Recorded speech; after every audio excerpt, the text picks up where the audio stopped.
Yo, what's going on, YouTube, and welcome back to Goal Line Hockey. It's your boy Kevin Forte, and today we're going to be discussing the latest on the Boston Bruins and Jeremy Swayman situation. So, obviously, this is not the way that Bruins fans, I don't think Cam Neely or Don Sweeney or even Jeremy Swayman were hoping that this would go. But as of right now, things do not look great right now for the Bruins and their starting goaltender. So let's take a look at the contract situation because there's been a lot happening. Things have kind of gone back and forth. That's why I wanted to wait to make a video because I knew as soon as this response came out, the other side was going to give a response, and then there was a response to that response, and now we're kind of here. The dust has settled slightly, and we're hoping that there will be some kind of agreement between the Bruins and obviously their player here and Jeremy Swayman before the season begins. And ultimately, I think that's what's going to happen. You're going to see the hit pieces out there. Where is Jeremy Swayman getting traded and this and that? And yeah, that is all a possibility. But from what Jeremy Swayman has been saying, and I know that the Bruins want to keep Swayman, so it's just a matter of them coming to the agreement of who's willing to bend a little bit. And I ultimately think it's going to be the Bruins here. I think Jeremy Swayman, and we're going to see it here next year with Igor Shesterkin, the contract situation for goaltenders is going to change dramatically. You look at some of the numbers from some goaltenders recently, like Hellebuck, UC Soros, and now the next crop, which is going to be here in Jeremy Swayman and Igor Shesterkin, that number is going to significantly rise for both of these players, and it's going to change the goalie market quite a bit. We talk about how important goaltending is in today's NHL, and this is an example right here of a situation where the Bruins, as much as you probably want to have a little say here, at the end of the day, this is Jeremy Swayman's team, and I think that yeah, he's using a little bit of the leverage here from the Bruins deciding to let go of Linus Ullmark. Well, now they have to give him the money that he wants.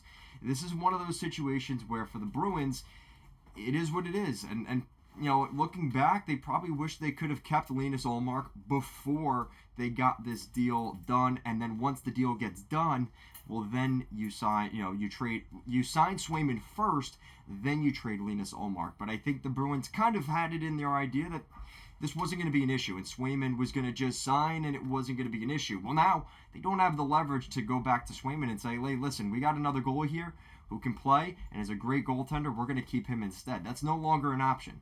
And maybe that's a little bit of a mismanagement there and a misreading of the room by the Bruins management to kind of use that leverage to their advantage when they could, and that's no longer an option now.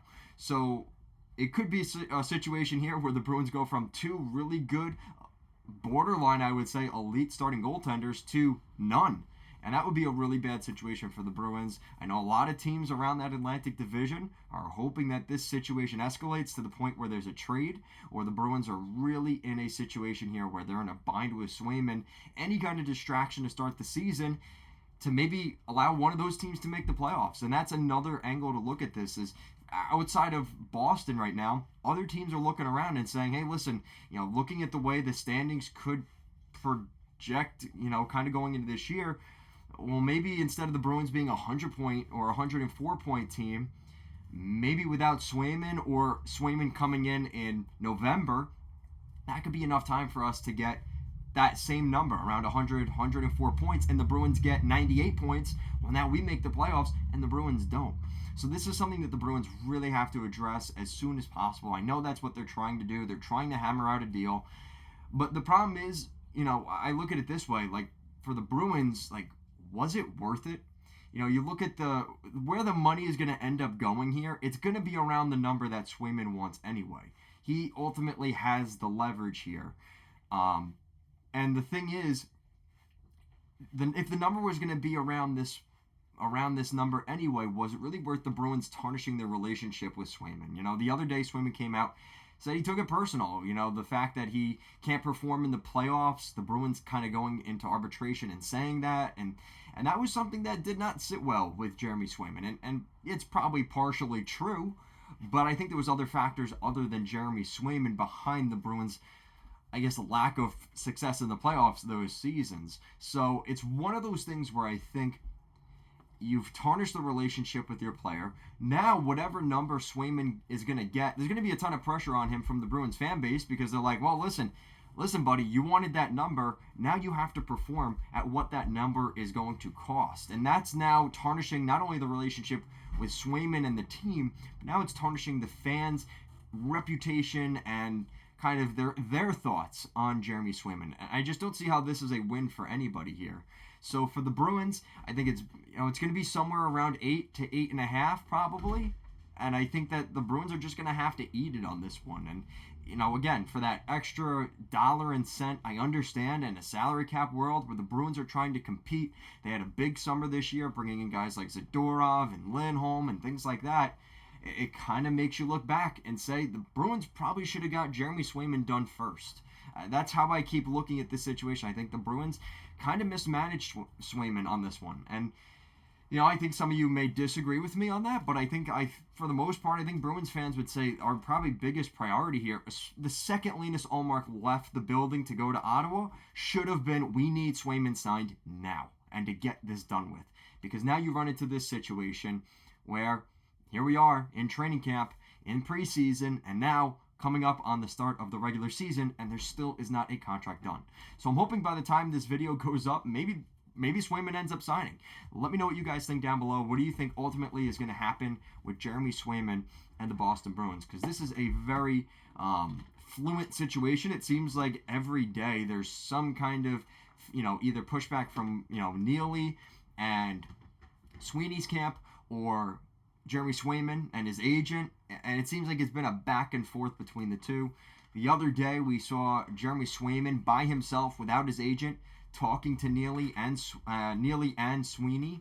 So maybe that's a sign of progression. I think that's a pretty good indicator that both sides want to get a deal done. I don't think it's at the point yet where Swayman's like, screw it, I want out. I don't think it's at that point. And I think that's ultimately where the Bruins still have a little bit of leverage. Is he does want to play in Boston. He likes being there. He has his setup there. He has everything there. It would be the perfect situation for everybody involved. Just figure out a deal between 8 and 8.5. Just get the freaking deal done, and we don't have to worry about it. You can't go off of UC Saros' numbers or Hellebuck's number or anybody like that. This is a new market that we're seeing being set right now by Jeremy Swayman, and I guarantee it when Shesterkin's contract comes up, we're going to have this similar situation with Shesterkin and the New York Rangers. So time will tell on what ultimately happens, but like I said, let me know what you guys think down below.